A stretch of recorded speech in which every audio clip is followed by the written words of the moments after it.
On va terminer cet entretien avec un dernier contre-pied. Normalement, on parle des 5 piliers de l'islam, que sont la profession de foi, la prière, le don, le jeûne et le pèlerinage.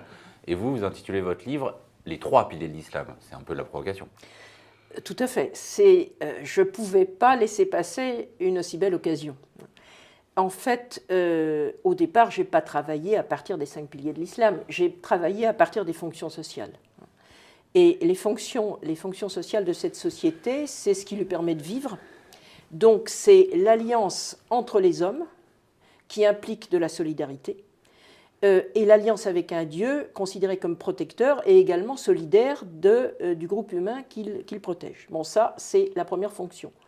La deuxième fonction, c'est le fait qu'on est en Arabie, et dans cette partie de l'Arabie notamment, dans un espace complètement aride, et que quand on emprunte une route, il faut que ce soit la bonne route, parce que si ce n'est pas la bonne route, si on se perd, on ne se retrouve pas, on meurt, puisqu'on n'a pas trouvé les points d'eau.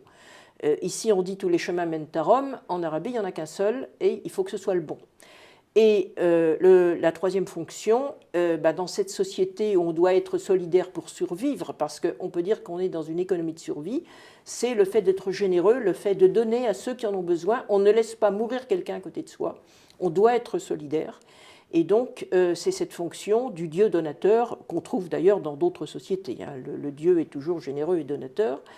Donc, je suis partie de ces fonctions.